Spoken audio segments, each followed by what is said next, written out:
So chat, I want to talk about a situation involving a creator that I'm actually very familiar with. If you know anything about my history as a content creator on YouTube, there were several types of content that I've created over the years that I no longer create. I was just kind of trying different things over the years to kind of see what stuck for me. And then I eventually landed on, the kind of content that I do now, obviously. But like, it's one of those things where when you've been on a platform as long as I have, it's not uncommon to try various different things or go through different phases of content that you're into. But anyway, there was a point in time throughout the, going on 17 years now that I've been a content creator? Really long time. But there was a point in time when I did technology videos. I used to like review phones. I used to cover tech news. I used to do like tech tutorials and stuff like that. It was a very brief stint where, because I have a technology background, I thought, hey, wouldn't it be cool to do technology videos? And then I very quickly realized, oh, this is kind of boring. Let me do something else instead. But in any case, I went through this brief stint where I covered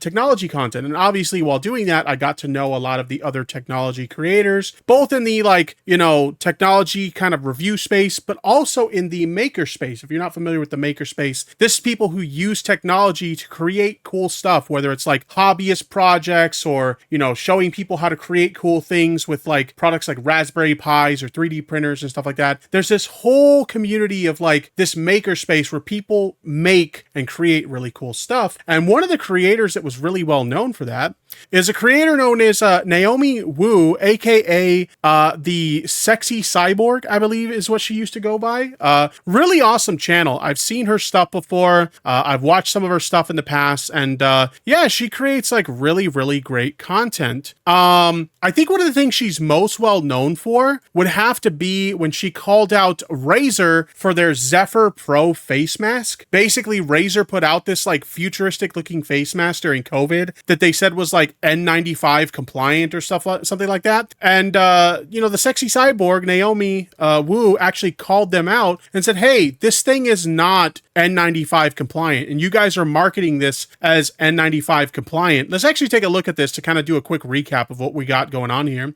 So those Watchdog-esque Cyberpunk 2077 looking protective masks from computer manufacturer Razer don't actually use N95 grade filters as previously promoted, according to updated marketing from the company. Various outlets, including Engadget and The Verge, note that the company has erased every mention of N95 grade filters from the product pages for both the $100 Zephyr and the recently announced Zephyr Pro masks. The removal came after tech YouTuber Naomi Wu not only posted a teardown of the Zephyr in November of 2021, but also ripped into Razer for promoting what Wu has called a fraudulent product. So she basically did a review of this product, and she exposed it as like, hey, you guys are saying that this thing is N95 compliant, and it's not. And so she got a lot of press around her because of this call out, which resulted in Razer removing all mention of N95 from their product line. So this is somebody who is a very influential creator in the technology and maker space.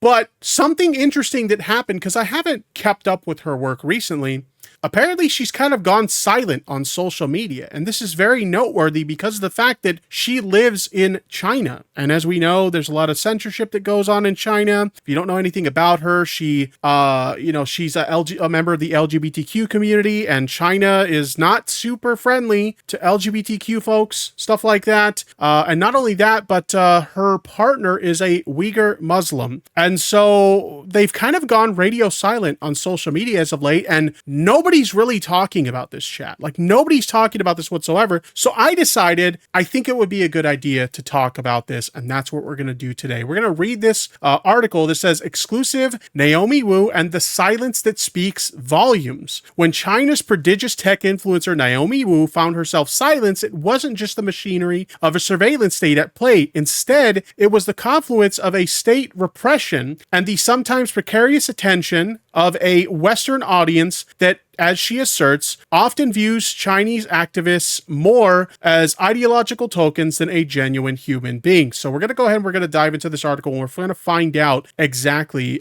what is going on here, chat. From the bustling technological hub of Shenzhen, the pseudonymous Naomi Wu, who is also widely known as Sexy Cyborg, emerged as a striking embodiment of DIY tech prowess and authenticity. Her presence graced my Twitter feed for many years as an avatar of idealized femininity who proffered creative technical innovations, typically of her own creation, to a delighted Western audience, myself included. Wu, 29, is unquestionably an expert, despite frequent public suggestions from anonymous cowards suggesting her particular physical form disqualifies her from being one. Yeah, there was a lot of like incel types and a lot of sexist types that were like, look, you can't be in the maker space, you can't be in the tech space, you're a woman, and you're an attractive woman at that. What do you want to do with, all this like technological, like nerdy shit? You don't belong here. Why don't you just get back in the kitchen? Like literally there were those types that were basically trying to shun her from the space just because she was a good looking woman. But she's a smart one, so she stuck with it. In fact, I would personally classify her as a modern version of a Renaissance woman given her unconventional style, lack of formal training, unique personality, and unusually wide range of interests and capabilities. Okay, so let's scroll down here a little bit more.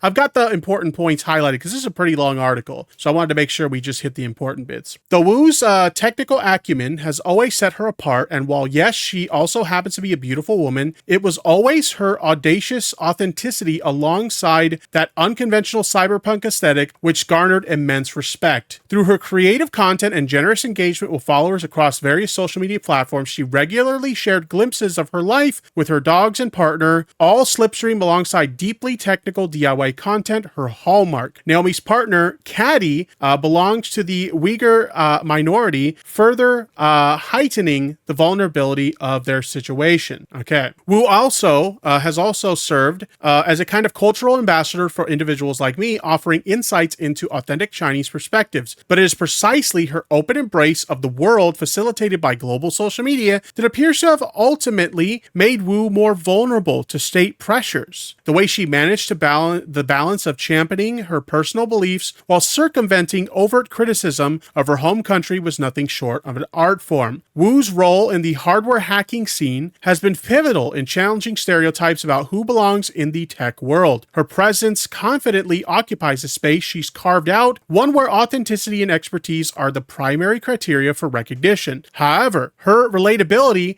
might have exposed her to additional risks. Despite the challenges she faces at home, her success as a major tech influencer on the global stage seems to have placed her within the government's sights. So based on like some of the things that she was doing, her public face on social media, the fact that she not only catered to an audience in her own country, but also catered to, an audience, in Western countries, it got a lot of negative attention on her from the Chinese government. Despite her primary Western audience, Wu has consistently encountered unfavorable treatment from Western media, often tinged with misogyny. Notably, a Vice magazine reporter appeared to consider outing Wu without her consent, potentially jeopardizing her safety by revealing personal information. I actually remember this story when this took place. This was making a lot of waves on social media at the time. In fact, if we bring up her Wikipedia article, it references this. So let's go ahead and let's dive into this and take a look at it. In 2018, a reporter from Vice spent 3 days with Wu in Shenzhen, exploring the city, meeting Wu's friends, photographing Wu's home, and describing in depth the local creative history and Wu's recent creation, the Sinobit, a single-board microcontroller for computer education in China and the first Chinese open-source hardware product to be certified by the Open Source Hardware Association. The article, which revealed details about her personal life, drew criticism from Wu and from others when, according to her agreement with Vice, such details should have been left out of the article out of fear of retaliation by the Chinese government and also to protect her own private life. Vice refused to comply with the agreement and published the details regardless. So chat, she agreed to do this interview with Vice, but in order to protect herself and her partner, she specifically said, hey, there's certain aspects of my personal life and my living situation, all that you can't ask me about. Please don't ask me questions about this stuff as part of the interview. Please don't publish any of these details about my personal life. I would really appreciate it, okay? And not only did they still ask her those questions that she specifically asked them not to, but they also published those, potentially putting herself into the crosshairs of the Chinese government and putting her life at danger, in danger. So fuck Vice Media for that. After Vice refused to retract the story, Wu created a video in which she made boots with tiny video screens which displayed Vice editor-in-chief's home address. A bit much, but I can understand her frustration. Wu's Patreon account was suspended for doxing. Wu says this temporarily stalled her independent maker career, and she returned to freelance coding for a brief period of time. So yeah, she kind of went a little bit too far there, but I can understand her frustration. They literally put her life in danger. So I get it, right, chat? I totally get it. But anyway, let's continue here. In a separate troubling incident, the founder of Make Magazine was compelled to issue a public apology after insinuating that Wu wasn't a real human, a baffling assertion considering her substantial and well-documented contributions on YouTube.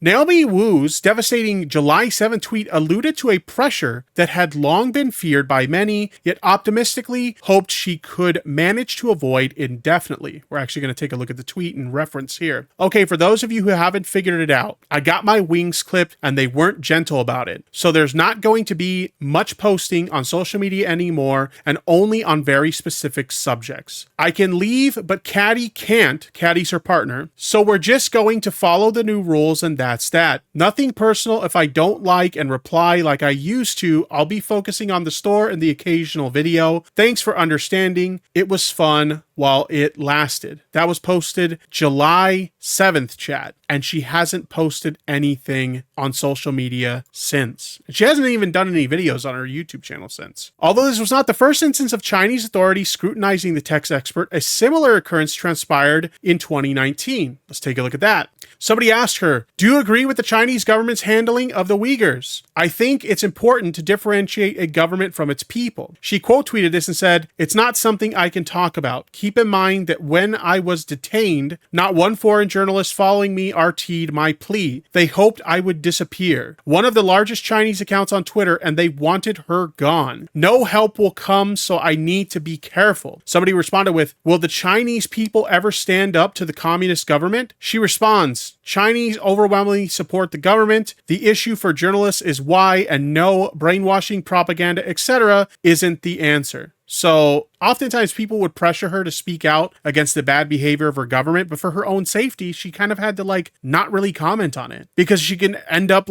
locked up or in serious danger if she would. And just people don't seem to understand that in the Western world. Anyway, the most disconcerting element of this incident lies in the conspicuous lack of media coverage, a perplexing omission given Wu's standing as an emblem within the DIY maker communities and her prior media exposure. Could these be geopolitical hesitations standing in the way, or merely some unfortunate oversight amidst the relentless news churn on the part of those outlets who previously covered her? The tech media's relative silence in the face of Wu's abrupt disconnection illuminates a disconcerting landscape of media acquiescence. The omissions of her predicament by the media isn't just an oversight, it's a signal suggesting that a significant portion of Western media may be increasingly compromised by Beijing's influence, finding themselves unable to criticize foreign policy lest they rile the tiger and negatively impact their business. A key reason influencers like Wu are able to gain traction is because of the validation they receive from the public and media alike. Silence in such distressing situations can easily be misinterpreted as indifference. Furthermore, when cultural ambassadors like Wu find themselves precipitously exiled from public life, it sends a cautionary tale to those who might have once been emboldened to share their own stories. These conditions are exacerbated by an apparent and ever-tightening grip on information from outside China, and amidst these micro concerns lies an added poignant truth about representation and freedom of expression. Naomi Wu is not just a tech virtuoso, she is the living embodiment of resilience for the global LGBTQ community, which is navigating increasingly restrictive terrains. Wu's pullback from the public gaze not only deprives the tech world of an icon, it also robs Wu's wider community of a valuable symbol of tenacity, hope, and self-love in the face of repressive state control.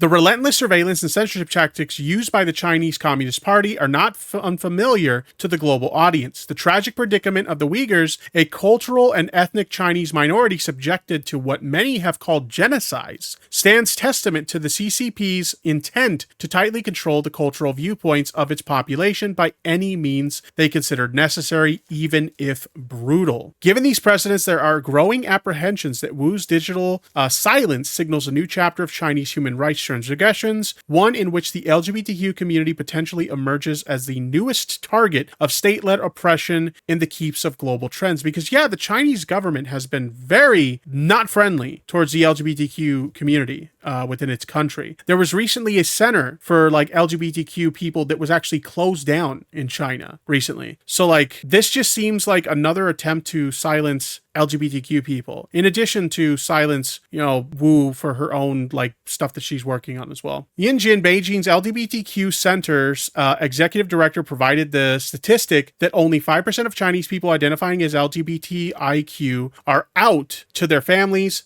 with an added 0.1% reporting being out in their professional lives as well. In fact, one of the latest turns is the Beijing LGBT Center's closure by the Chinese government in May of this year. This move came even after the center took the preemptive step of changing its name to minimize its association with sexual minorities, underscoring the length to which such organizations must go to adapt in an increasingly restrictive environment. Total shutdown. So they literally tried to change the name of the organization so it wouldn't butt up against the Chinese government, and they still got shut down, chat. They still shut it down. Unbelievable. The reported reality is that nonprofit organizations such as LGBTQ in China are unable to function without fear, as members often face police interrogations, personal property inspections, and intimidation even if they leave the country. The government has increasingly accused such groups of collusion with foreign forces, emphasizing connections with countries like the US and members of the Five Eyes Alliance. As a result, many activists face demands like the prohibition of events, social media account closures, and bans on regular social and dating activities. The public space for the LGBTQ community in China has been steadily shrinking. So they're literally taking police action against people for just advocating for LGBTQ rights in China. When I was able to speak to Miss Wu about the tea drinking sessions, a euphemism for police harassment, she sharply conveyed her sense of vulnerability due to the lack of interest in her stepping away from her popular Twitter account, stating, "Literally the only thing that was keeping me online for the past few years was they were worried it would make China look bad if they cracked down on me." So essentially they were allowing her to operate on social media because they're like, look,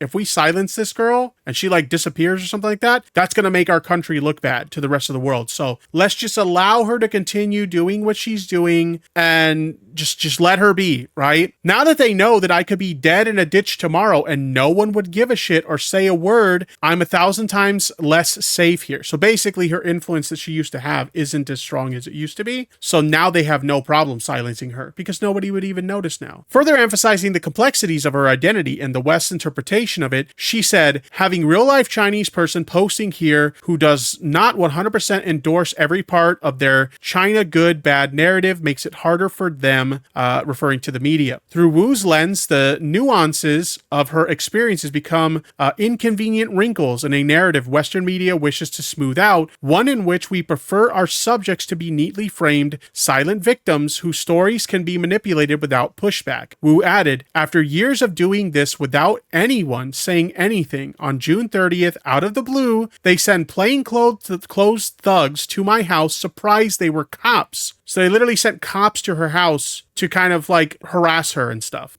This event on June 30th was timed closely with the events associated with cybersecurity vulnerability report delivered to Tencent by researchers based on the Citizen Lab at the Munk School of Global Affairs, University of Toronto. This recent reporting, authored by Jeffrey Knockel, Zoe Reichter, and Mona Wang, addressed a serious encryption-related vulnerability in Tencent's popular Sogu keyboard software, affecting 455 million monthly users. While Citizens Lab's report was published on August 9th, the vulnerability itself was initially reported back on May 31st per the disclosure timeline. A presumed lack of response led to the researchers' attempt another disclosure method. A month later, on June 25th, Tencent dismissed the report as a low security risk and mocked it as not exciting. According to Citizen Lab report, Tencent changed their mind less than a day later and nicely asked the researchers not to make their report public. "Sorry, my previous reply was wrong. We are dealing with this vulnerability. Please do not make it public. Thank you very much for your report." The researchers replied, "Thank you for the update. We will publicly disclose the vulnerability after July 31st, 2023. As we can see, the vendor finally sat up and took official notice of this severe privacy-affecting software bug on June 25th, only 5 days before Wu, who has previously tweeted about a vulnerability affecting the same Sogu software, was paid a visit by Chinese authorities." Okay, so she gets paid this visit by the police because she had previously talked about this vulnerability in the software. A vulnerability that could potentially be used by the Chinese government to snoop on its citizens. She previously reported on this vulnerability. And now that this,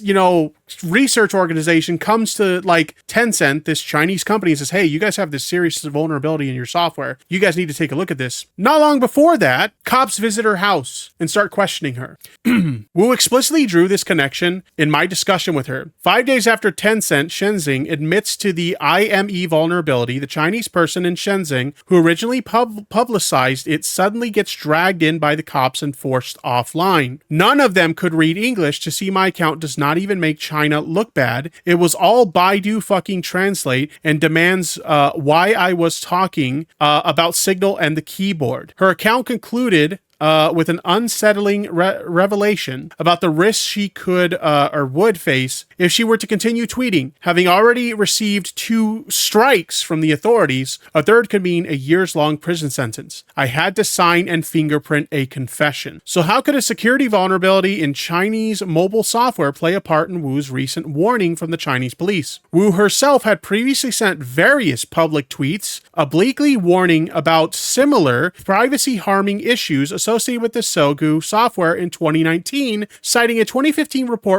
describing similar vulnerabilities. A particular concern she shared was that users of Sogu may decide to install Signal app to communicate, believing the app's safety profile to be broadly appropriate for many people. If you're not familiar with the app known as Signal, Signal's a messaging app that is super encrypted. I actually use it myself. It's a great application. If you're ever concerned about someone snooping on your communications, highly recommend using Signal. It's a great app to worry about that, so you don't have to worry about that sort of thing.